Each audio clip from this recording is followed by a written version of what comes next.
Our Lord, Heavenly Father, we thank you so much for this day. We thank you for every day we get to wake up. But more importantly, Lord, today we get to come together in fellowship and just study your word with brothers and sisters in Christ, Lord. Lord, we got so many that couldn't make it tonight, whether it be sickness or at work or whatever it may be. Just be with them. Just let them know that they are missed and that something in their life pricked their heart where they know that they should be here. As we go through this hour, Lord, just let us be in tune with what's being said. Block out any worldly stresses we may have. That way we can put this on our heart and have it with us at all times. Just be with us the rest of this service. And in Jesus' name we pray. Amen.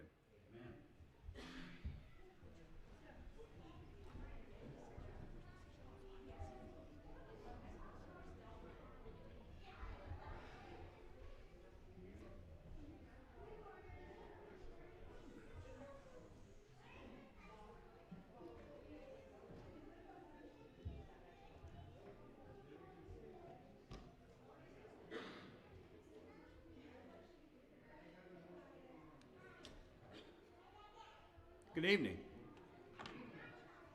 Good to see you. Hope everyone's doing well. We'll just try to jump right into our study tonight. We're studying the book of Genesis, as you know. And last week we read chapter 9, and so we won't reread it this evening. But we kind of hurried through the latter part of chapter 9 last week. So I wanted to kind of take a few moments and kind of go back over that and review some of those last slides and say a few things before we move into chapters 10 and 11.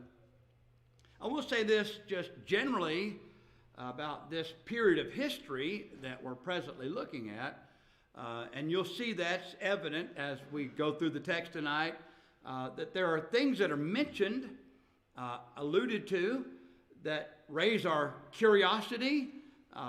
We wonder, what does it mean? I think we have to kind of resign ourselves to the fact that there are some things we're just not ever going to know for sure and certain, but there are some interesting things that I would like to discuss with you.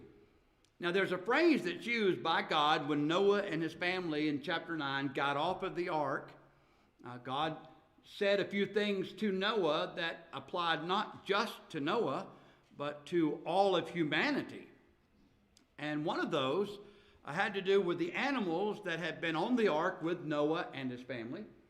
And God made a decree there that to the effect that as I gave you the green herb, I've now given you these animals to eat for food. So they are to be consumed. And of course, that seems to be, and I'm underlying and underscoring, seems to be a new development. Now, some would argue that perhaps meat was eaten before this time. I don't know that. But it does seem to suggest, just from the language of chapter 9, that before the flood, people did not eat meat. They were vegetarians. And vegetarians today say, well, that's why we live to be, used to 900 something years old. Well, I think there's more to it than that, because vegetarians don't live that long either today, just like meat eaters. They die just like the rest of us. So I don't think that's the answer either. But there's a phrase that's used by God, and it's the one I see here before me, and you see before you. The fear and the dread of you will be on these animals.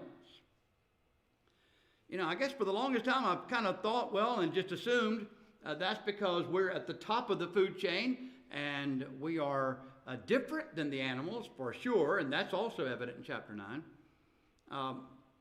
And the fear and dread, of course, is because we're superior to animals. And there's no doubt some truth to that.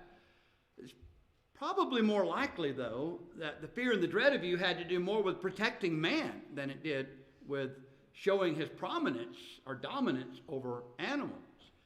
I mean, it's true that animals, as a rule, reproduce faster than human beings. And so when those animals got off the ark, they're going to be reproducing. And Noah and his sons, they reproduced too. But I don't think they would reproduce as quickly. It takes about 9 months generally for a woman to give birth. And there are some animals that don't take even half that long, even a third that long. And so they're going to, of course, be able to produce a lot more offspring. So it may be in a world dominated by creatures. If they didn't have the fear and dread of human beings, they may consume people. So that would be a problem. And so God, I think, is looking out for both, and maybe even projecting both things here about the fear and the dread of you. Now, I think it's also interesting, and some have, again, just guessed, that prior to the flood, the relationship between humans and animals was very different than the one we experience now. For example, when the serpent, in whatever form he took before God changed him, when the serpent came and spoke to Mother Eve, she did not say, "Hey, wait a minute, how are you speaking to me?"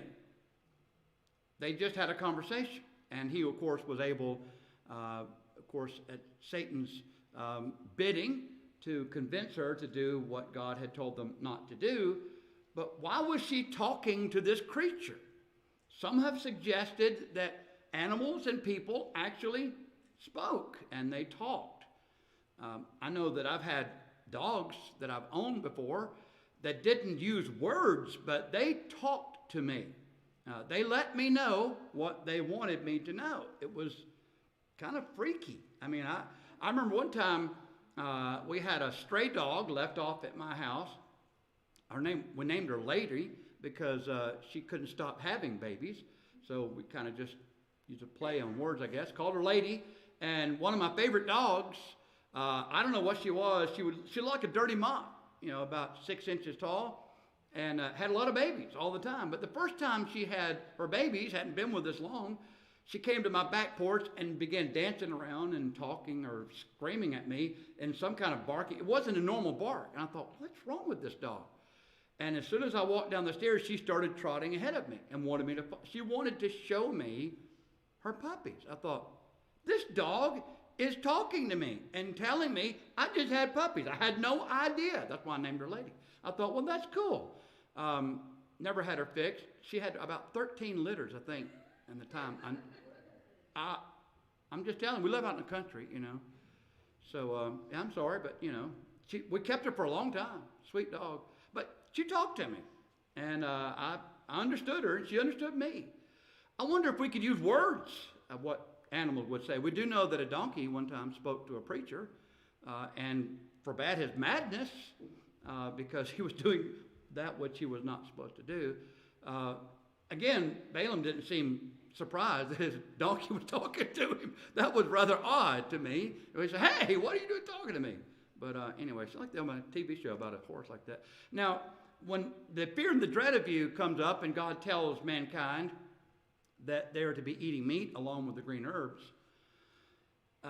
raises an interesting question. I like meat. I think most of us probably here eat meat. Brother Weaver's not with us. He doesn't eat meat.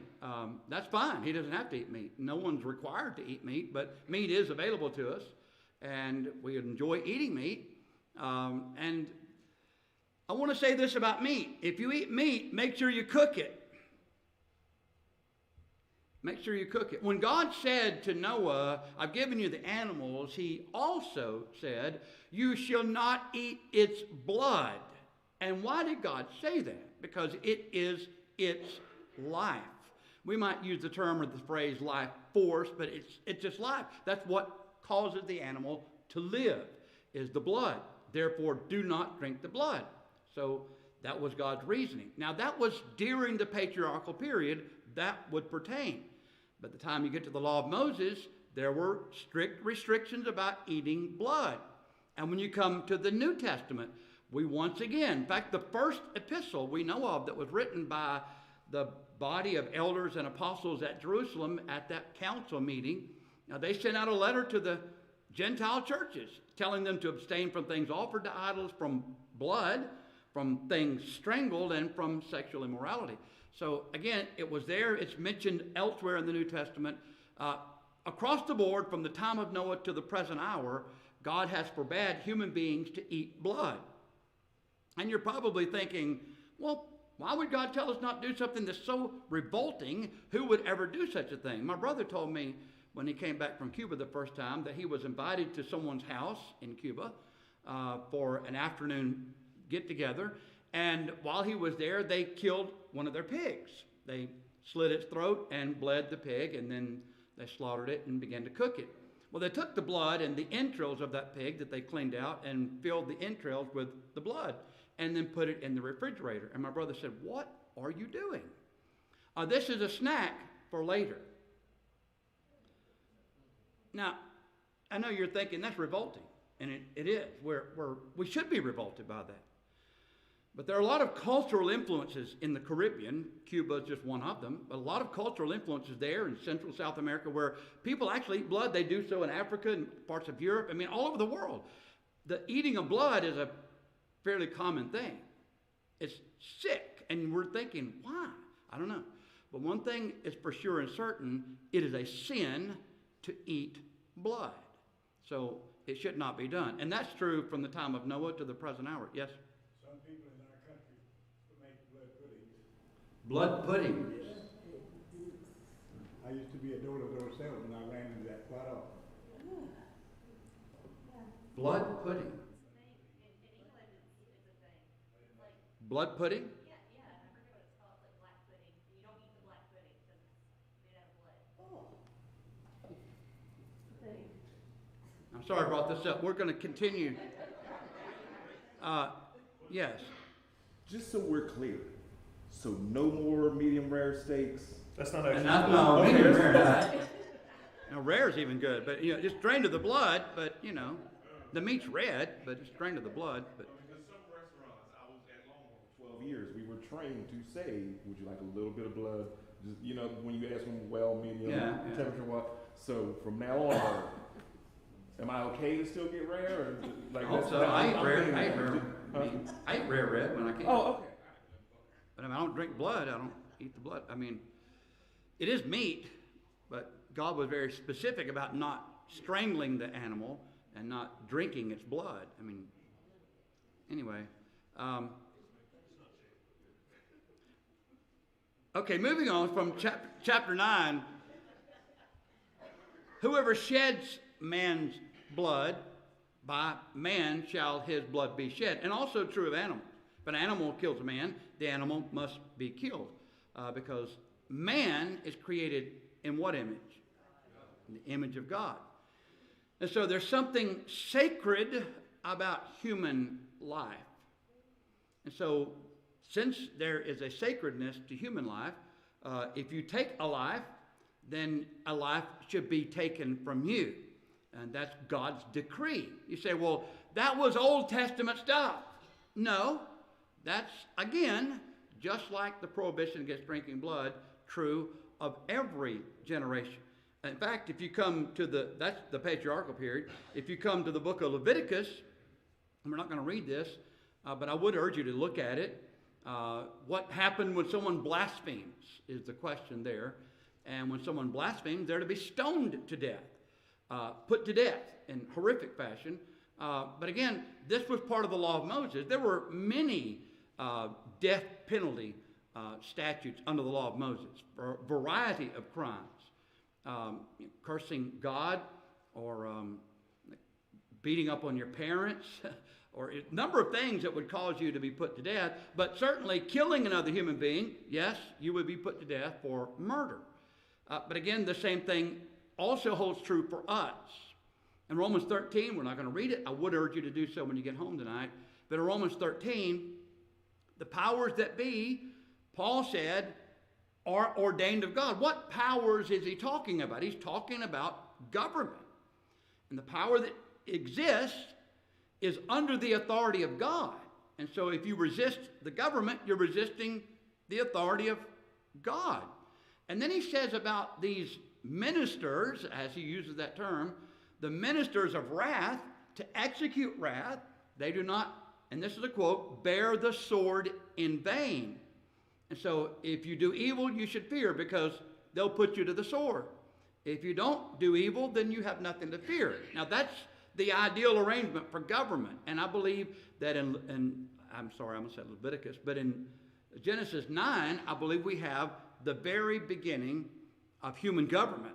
And God is arranging, and we've already talked about that, so I won't go into great detail. We're going to say more about government in just a moment if we can get there. Now, when Noah got off the ark, he offered the animals for the sacrifice. God was well pleased. He smelled a sweet-smelling aroma. He accepted the sacrifice.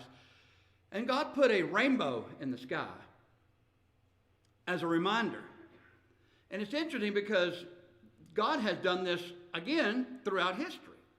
You know, when Israel crossed into the land of Canaan, they went across the Jordan River.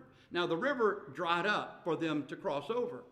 And God told Israel, when you cross over the Jordan River, come to the other side, take 12 stones from the bed of that river, carry them to the other side with you, and erect a monument, so that in time to come, when your children say, what do these stones mean? Then you will teach your children, this is how the Lord brought us into the land of promise. And so there was certainly a reminder, a need to remind every generation of God's mighty hand and how God was the one who obviously was the instrument by which Israel was able to take the land of Canaan. Of course, you know, the Passover was given as a memorial to memorialize the night the death angel passed over the people in the land of Egypt. In the New Testament, we have the Lord's Supper. This do in remembrance of me. So we have a memorial. Every week we gather together and we memorialize. So it's fascinating, and it's unfortunate that this rainbow has been co-opted by many in our society to suggest things that they ought not suggest, but nevertheless, it's tragic because a rainbow is a beautiful thing, and God created a rainbow. Rainbows are, by the way, also depicted over the throne of God. If those of you that are studying the book of Revelation, you remember that at the throne of God, in the scene there was a rainbow there, and so it's I guess a memorial of hope. God keeps His word. God keeps His promises. So many things can be said about the rainbow. Now, I want to get kind of to the nitty-gritty tonight. Noah and his 3 sons and their wives got off the ark. And from that, the entire human race has come to be as we know it today. Noah and his 3 sons. You literally could say Noah is, and I'm not trying to take anything away from obviously what the apostle said about Jesus being the second Adam, but there is a sense in which you could look at Noah as a second chance. A second Adam. We're gonna try things over again, because when you get off the ark, what was cleansed? The entire earth. So all the horrible things that were taking place that caused God to do what He did in bringing the flood, it's gone. And so now we have a second chance. I wonder if Noah thought about that the year he's floating around on the ark, thinking, wonder why Eve was allowing herself to be convinced, to eat of the one tree that she was not to eat of. And if I had the chance, I wouldn't do that. I mean, there are many things I'm sure that Noah knew. In fact, I want to share with you some of the things. When I think of Noah, I think of simply a fresh start. And that's literally what this is. God cleansed the world. Wiped away all the wickedness, the debauchery, the violence that characterized the antediluvian world. And so they come off. It's a pristine world. And so we have a fresh start. It's a second chance. And what will Noah do with it? Now, something else to think about. When Noah and his 3 sons got off the ark, Noah had been alive how long before he got onto the ark? 600 years. It's a long time. It's a long time. So 600 years. You think you could learn a few things in 600 years? You think you might learn how to build, I don't know, a boat, how to build buildings. You might learn something about all kinds of things. You knew about animals. Probably knew how to, locate stars in the heavens and follow the constellations and the movement of the stars. And there were a lot of things I'm sure he knew. 600 years is a long time. And he learned that mankind can be horrible. So horrible that God Himself will say, I'm sorry I made him. I'm going to destroy man that I've created.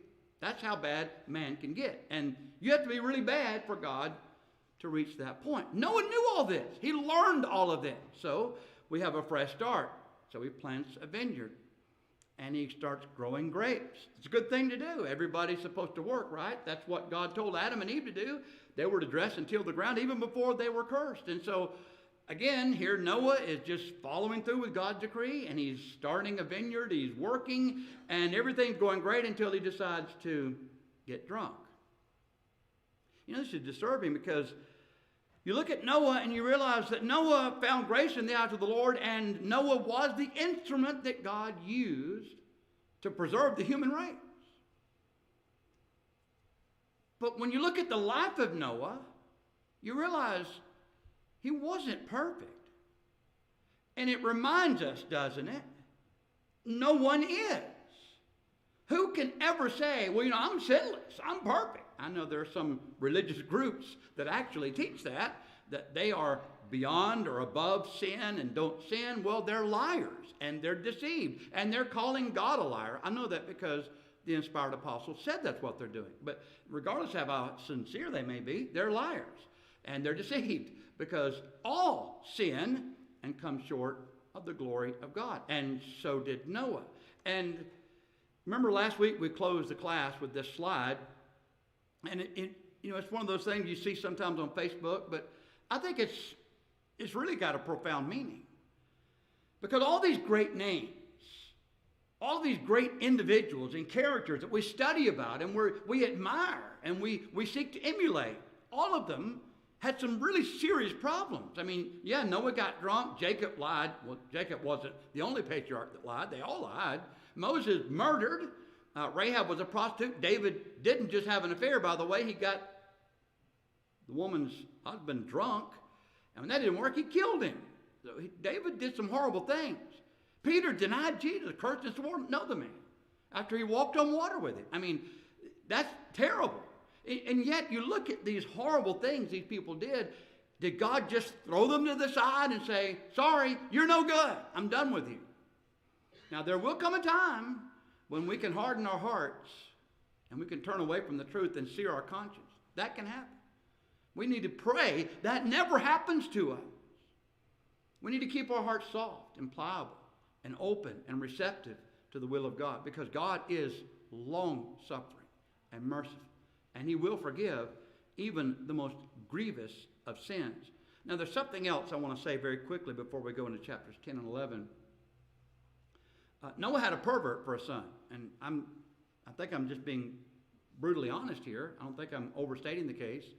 And we say, well, Ham went in and saw his father's nakedness, and he did. And then Ham came out and told his two brothers, Daddy's naked in the tent, and he's drunk, passed out. Why Ham said that and didn't do anything about it, I don't know. Why didn't Ham go, I didn't mean to go in there and catch Daddy like that. I'm going to go out there and get my brothers. We'll take something, put it on our shoulder, walk backwards and cover our father's nakedness, because Japheth did and Shem did, but Ham did not. He just went out and told the tale. Told a tawdry tale. That's a crime, by the way. I mean, if you know that there's a situation, deal with it. Don't go talk about it and spread it. Deal with it. That's what the other two brothers did. But now, when you look at Noah's response, it's interesting. Now, I never heard this before, but Burton Kaufman said something I never thought about before. I don't know that he's right about it, but he probably has a really good theory based on what he's been able to put together. What happened, according to Brother Kaufman's scenario, is that Ham went and saw his father's nakedness, came out and told his brothers. Well, his son, Canaan, heard what he said. His son went into the tent and did something perverse with his grandfather. I have no idea. The Bible doesn't say. Now, the reason Brother Kaufman says this is because when he woke up from his drunken stupor, he realized that someone had, quote, seen his nakedness. How would you know that someone saw you naked when you woke up? By the way, he's covered. So how would he know that he had been seen naked unless something happened to him? And when you look at the reaction of Noah, he very clearly cursed Canaan. Now, he mentioned Ham, but it was Canaan that he put the curse on because Canaan apparently did something. Either way, if it's Ham or if it's Canaan or if it's both, as Brother Kaufman suggests, it's terrible. This is a horrible situation in this family that has just saved the human race and been given a second chance and a fresh start. And what are they doing with it? This is really bad stuff. But it reminds us, human beings are evil from their youth. I'm paraphrasing, but that's how God describes us. Now, think about Noah for a minute, and then we'll go to chapter 10. 950 years he lived. It's a long time. A long time. Now, 600 of those years, of course, were before the flood. 350 years after the flood. You think, yeah, whatever. I want you to think about something. Okay, let me share this with you. Abraham was 58 years old when Noah died. Abraham was my age when Noah died. That's interesting, isn't it? I wonder what Abraham learned from Noah, if anything, or Shem, or Ham, or Japheth. I wonder, did he ever talk to them, or meet them, or know someone that did know them? I mean, surely people were talking about these events still after 350 years, but I got to thinking about that. 350 years, so I took my calculator and I calculated it. That would put us back to the year 1673. Now, what if someone born in the year 1673 came and sat in the audience? I'm 58 now. Oh, I'm almost 58. And I go and I sit next to them. I say, could you tell me about the Salem witch trials? I mean, I could ask them about all kind of things. I'm like, that's pretty cool. I mean, the things you could learn from someone in my lifetime, you could learn a lot of things. You could learn a lot of things in the amount of time Abraham was alive and Noah was still alive. Don't you suppose they shared their knowledge? You know, anthropologists and sociologists will suggest that monotheism, the belief in one God, is a relatively new thing, and it actually came in the time of Abraham. It emerged in the world in the time of Abraham. Nothing could be further from the truth, actually. Monotheism has always been an understood fact in human history, and in the time of Noah up to the time of Abraham. Clearly, there was a knowledge of the one true God. Remember, Abraham encountered this interesting character coming out of this little village called Salem at the time, and he was priest of the Most High God, and his name was Melchizedek. Who was that? I don't know, but he was priest of the Most High God. Somehow Abraham knew that fact about him. And if he's priest of the Most High God, that means that Melchizedek knew about the one true God. The idea that monotheism came after polytheism is just simply not true. It's the reverse.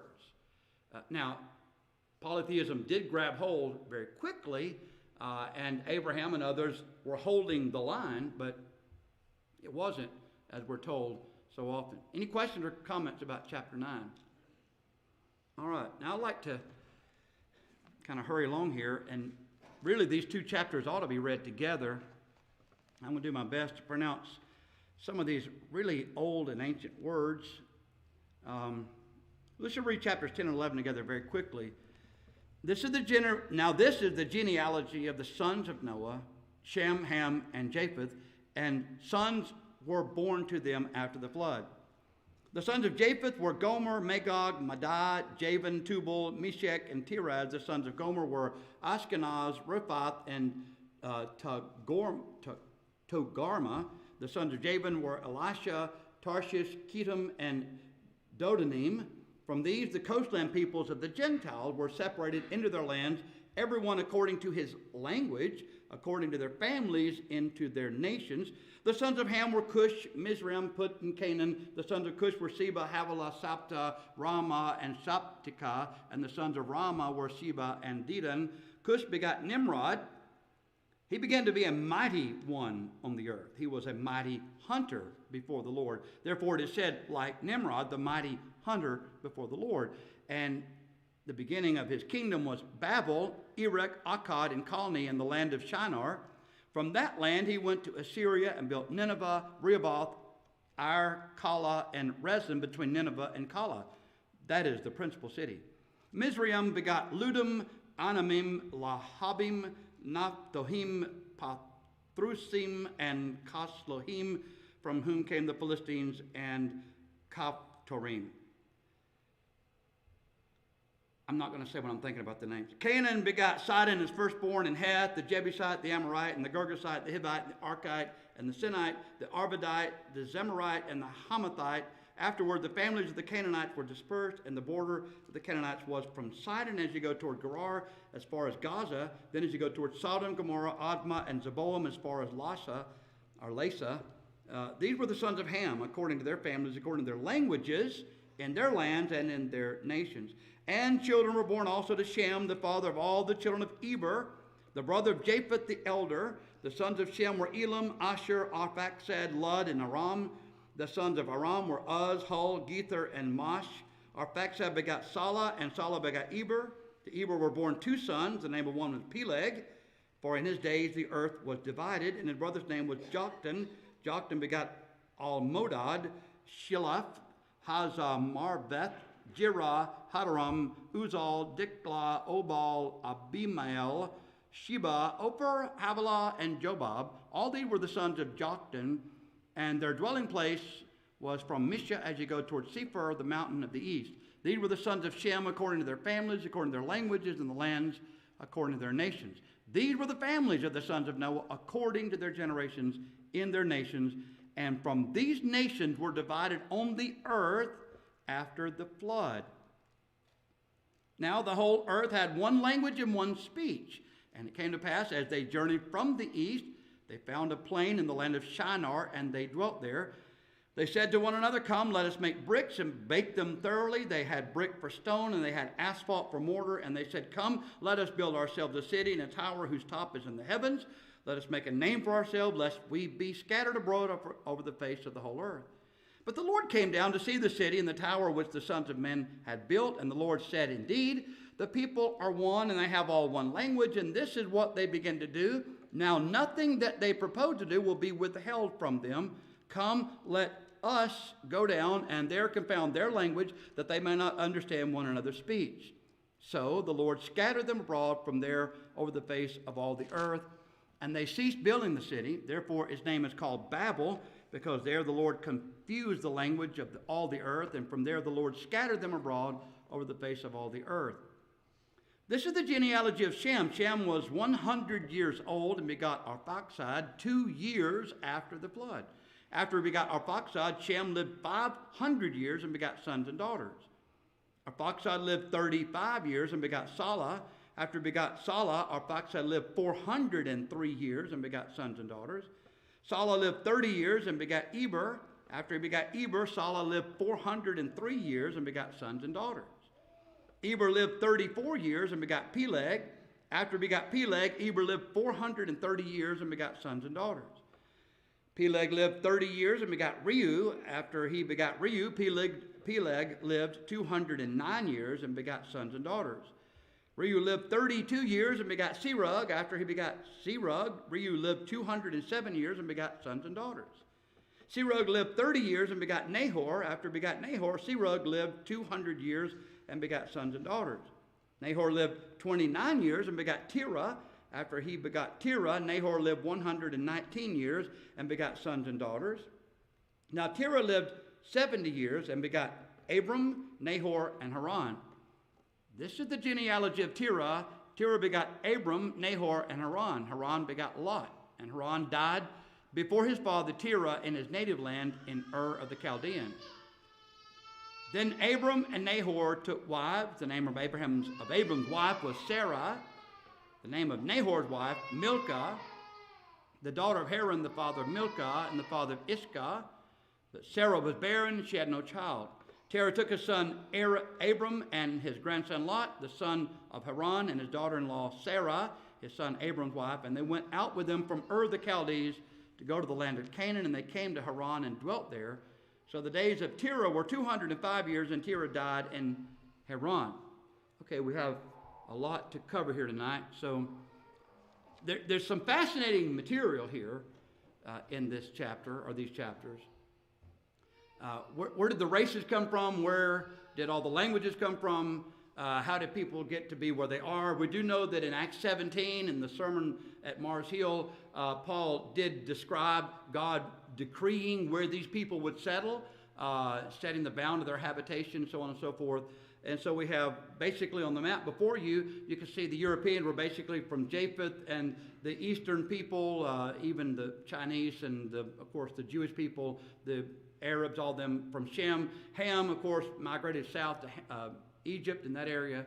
And so this is basically a map of the world. I'm not going to go into great detail talking about it, but it is interesting because it does answer a lot of questions. Now, a name comes up here in verses 8 through 12 of chapter 10, who was Nimrod. Now, this I have pictured for you is actually in modern-day Turkey, and there are numbers, any number of these statues with this figurehead. Some of them actually look better than this, are in better shape. But this supposedly is a figure of Nimrod. He's widely hailed in that part of the world, talked about far more than we talk about him. But, the question would be, who is Nimrod? In 1 Chronicles, he's mentioned again, chapter 1, verse 10, Cush begot Nimrod, he began to be a mighty one on the earth. And when you hear that phrase and that description, it sounds like Genesis 6, doesn't it? When there were giants in the earth in those days. This is one of those warlord types. Josephus says a lot about Nimrod, and there's Jewish history, of course, associated with Nimrod and his memory. How much of that is actual truth or not, it's not inspired scripture, but again, it's interesting to know and to recognize that there are people that talk about Nimrod, and there's some interesting theories with it, and we'll say more about Nimrod in just a moment, but he was a mighty one, and according to Josephus, he was mighty in that he was a hunter. He didn't hunt game, he hunted people. He was a warlord, and anyway, I'll save that for a minute. In what way was the earth divided in the days of Peleg? Well, I think we just read about it here in chapter 11.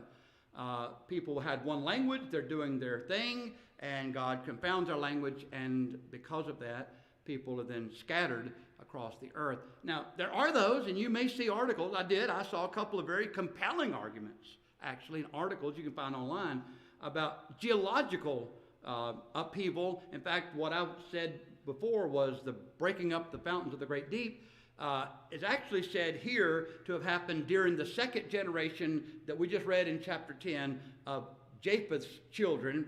The languages were divided then, or that's when they changed, and it wasn't until the fifth generation, Peleg, of what was that, Shem's son? Was that Peleg? It wasn't until the fifth generation that the earth was divided.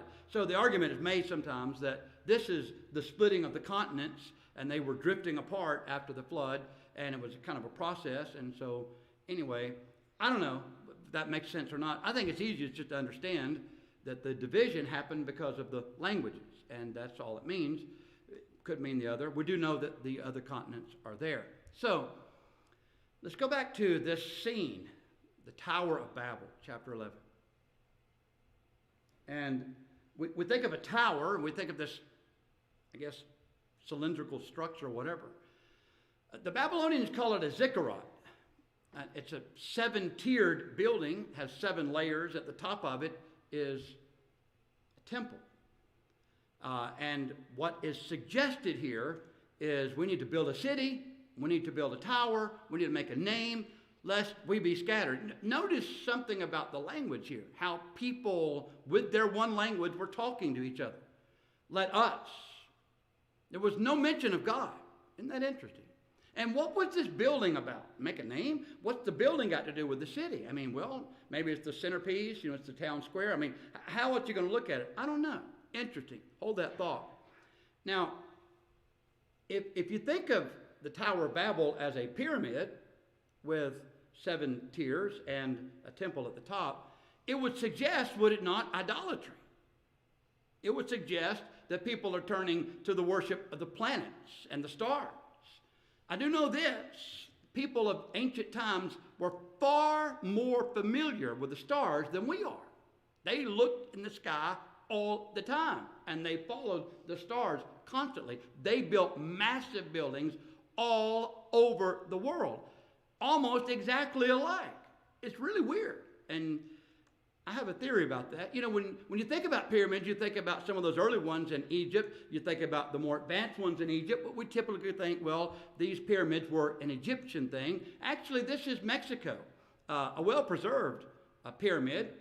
And there's a temple at the top, and it was for idolatrous pagan practices. They pulled people's hearts out while they're still alive and ate them. I mean, it was horrible. People are horrible. People are horrible. They're evil.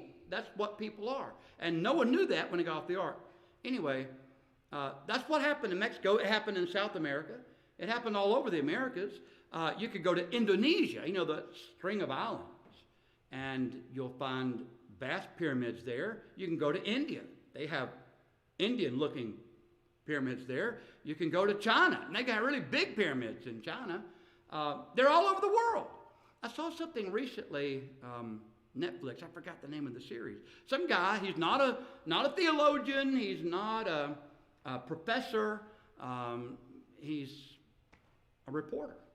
Spent his entire life researching this thesis. There was a civilization in ancient times that was destroyed in a flood. He's not talking about the flood of the Bible.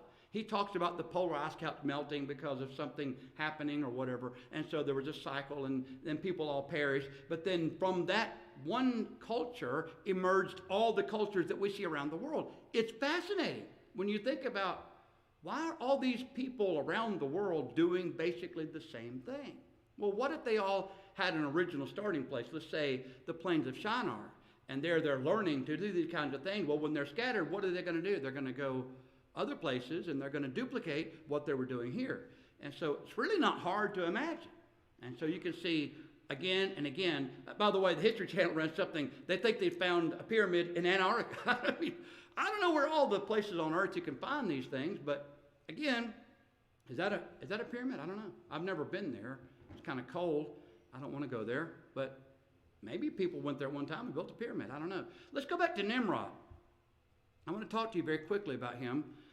I think we could probably substitute his name with simply rebellion. Rebellion against God and everything decent, holy, and right. And I'm saying that because Josephus has this view, and I'm not going to quote him exactly, but Josephus quotes him as saying, it is, quote, cowardice to serve God.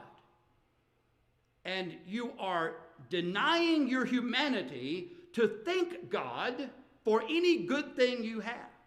That was the speech that Nimrod gave to the people that he conquered, hunted and conquered, and forced to build this building in the plain of Shinar, according to Josephus. Now, is that true or not? I don't know. It's interesting, though, isn't it? Just the way he was thinking, according to Josephus, if he, in fact, thought that way, because he wouldn't be the only person that ever thought that way. The humanists have been writing manifestos for over a century. In the second manifesto, Humanist Manifesto, I just pull out one quote here. Too often, traditional faiths encourage dependence rather than independence, obedience rather than affirmation, fear rather than courage. But we can discover no divine purpose or providence for the human species. While there is much we do not know, humans are responsible for what we are or will become. No deity will save us. We must save ourselves. That is the mantra, if you will. That's their operating theory. The humanists are declaring independence from God. The exact opposite of what we preach here every Sunday. Our dependence, our strength comes from God. The humanist says, no, we got it covered. We can take care of it ourselves. Interesting, isn't it? When you think about unseating or dethroning God, what happens? What happens with governments that dethrone from God, that move away? The further they get away from God, by the way, like communist regimes, atheist-based regimes, when you move that far away from God, what typically fills the void? Is it some democracy where people have the right to freedom of speech, they have the right to assemble, they have the right to... Of course not. We think totalitarianism. We think dictatorship. Why? How else are you going to control your population? You put a gun to their head and you tell them, you'll do as we say. You'll do as we say. That's what happens when we jettison God. Don't question authority. Remember when Tony Fauci said, I am science. I think when I hear people speak sometimes, They're deranged. Obviously, the man has lost his ever-loving mind, but he literally said, I heard him in my own ears, I am science. That's beyond arrogant. That's delusional. That's bizarre. But again, you have to follow the CDC. You got to follow what we're learning now. We're learning now. All that stuff they told us, not true. Doesn't help you. Probably going to hurt you. And I'm not going to get off on that, but I'm just saying, all the stuff they told us, people dutifully lined up. Well, that's what they tell us to do. Why do we do that? You know, Thomas Jefferson didn't have that view of government. He didn't trust government at all. And he was part of it. I don't trust myself. I mean, that's a good attitude to have, really, if you're going to be a leading official among people. You know, we really need to be careful we don't trust ourselves. Why? We need to look to God. When you think about it, this country, of all the countries in the world, is a very unique place.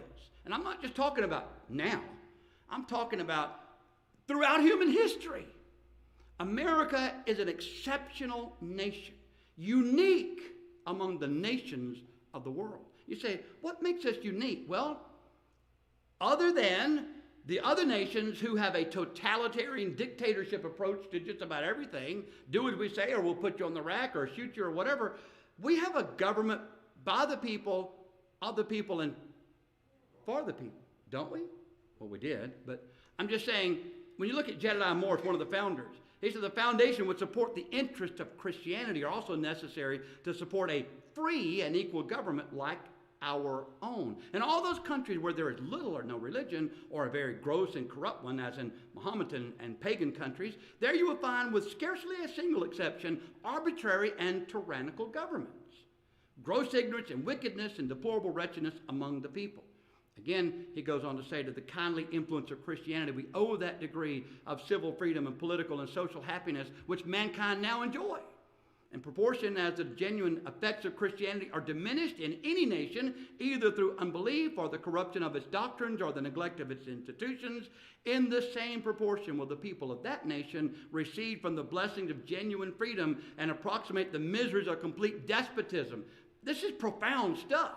These founders were brilliant men. Most of them were young, but they were well studied, well versed. They knew their history, and they knew what was happening in the world. They declared their independence from the crown in Britain because they were being taxed without representation. Well, we've come a long way. But nevertheless, that's where they were. They didn't want to be controlled. But again, if the government's not going to control you, who will? You know, George Washington, first president of the United States, he said, of all the dispositions and habits which lead to political prosperity, religion and morality are indispensable supports. You've heard this quote before, but I want you to think about the exceptional nature of this country. Did I say sinless? I did not. Did I say America has no blight on her history? I did not say that. I'm saying with whatever mistakes in our history you could conjure up, I could show 1,000 more wonderful qualities that are unlike any other nation ever to exist on planet Earth. It really is not just frustrating, it's heartbreaking that the Marxists have taken such a foothold and are trying their level best to destroy the greatest nation on earth and erect in its place a Marxist regime. Make no mistake, that's what's happening. By the way, humanity was united against God. God scattered them. But we also learn from our study tonight, do we not, that all the people in the world, black, white, yellow, anything in between, they come from one man. First Adam, secondly Noah and his 3 sons. I don't care what color you are, when you cut your skin, you bleed the same material. And it's what Paul said to the Athenians in Acts 17. Of one blood, God has made all nations of the earth. So we can give blood transfusion to people in China, and you know, it works. You have the same blood type, you can share your blood. I mean, God made us all in his image. The Marxists are the ones telling you today, Al Sharpton is one of them. I'm just going to name him because he's in Florida now, screaming against the governor of Florida. But again, if you look at these knuckleheads, and that's what they are, agitators, They're agitating. Why? Because they're trying to overcome some injustice? No. They're trying to divide so they can conquer, because they want to conquer this nation. That's tragic. We need to be awake. That's woke, by the way. Awake and aware of what's happening in our nation. So I hope you're not duped by that, and you'll recognize that America has some of the greatest freedoms of any nation, or did.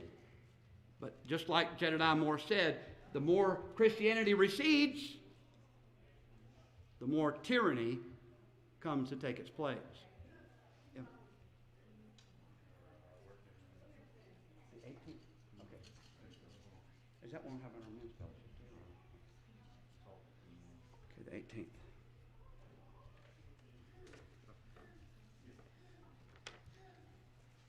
Song? 834 in your songbook, please. 834. The 18th, is that right? The 18th of March, this month, by the way. This is March. Wow. Okay, the 18th, we're having a work day. It's a Saturday. Work day here, and then we're having what we would normally call the men's fellowship, but with the men have decided we're going to let the women eat with us too.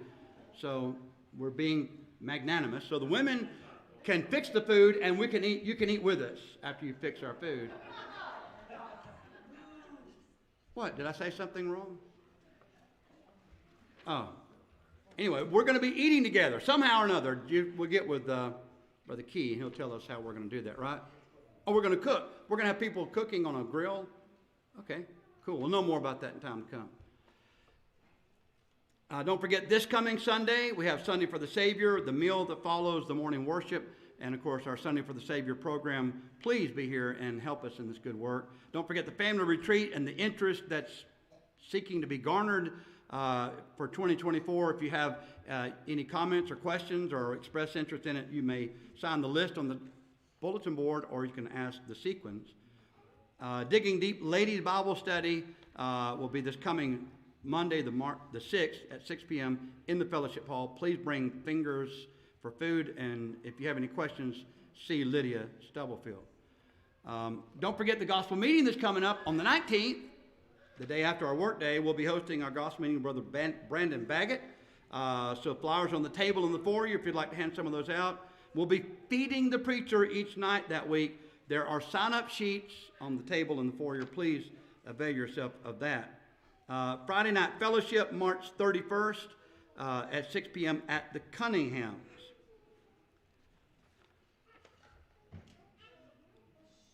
I'm sure most of you, not all of you, have already gotten the phone call, but if you haven't, we're certainly very saddened to announce the passing of our good friend and sister, Marie Early. She passed away about 1:50 Monday afternoon. Her service will be at the Jones Wynn Funeral Home on the 11th of this month at 11 a.m. So please mark your calendars and be there to support this good family. Also tomorrow, Sharon is going to be hearing from her doctor about the things that have been ailing her and is asking for prayers. Teresa Mayfield is not able to be with us tonight, but she's going to her kidney doctor tomorrow, and she's asking for our prayers. Good to see the Bednars here with us tonight. Good to see AJ over here behaving finally tonight. And we're going to be saying a prayer for AJ. He did get some negative reports about his blood work, and certainly we want to pray for this young man. Joanne Forbes continues to recover at home with her broken leg. Vicki Bean is not feeling well this week, not able to be with us tonight. Melba is recovering from pneumonia, but still is not doing well. And so anyway, we want to remember all these on our prayer list. Anyone else we need to mention that I might have overlooked? Thank you. Joe Brown is not with us again tonight. She's having some serious heart issues, same kind Regina has from time to time, but she's hoping they're going to get her heart shot back into rhythm, but she's been having a really hard time. So please remember Sister Brown. Who's Carol? You talking about our video guy? Our webmaster? Are you 25? 11 3/4. Okay. So who's gonna? Chris, you gonna sing happy birthday?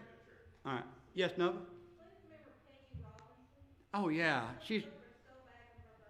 and she hadn't a good reaction to the cream they gave her either. I'm sorry. I'm sorry to hear that. We certainly want to remember them in our prayers. It's Wednesday night. We're about to sing the song of invitation that's been announced to provide us a convenient time, not an only time, but a convenient time for anyone who has needs of a spiritual nature that we could help you with, or maybe there's some other request you have, we can make that known as well. But typically we reserve this time for those who know they need to respond to the gospel and obey the gospel, believing that Jesus is the Son of God, repenting of their sins, confessing faith in Christ, to be buried in the grave of baptism, to rise to walk in newness of life, or perhaps be restored, asking for the prayers of the church. If we can assist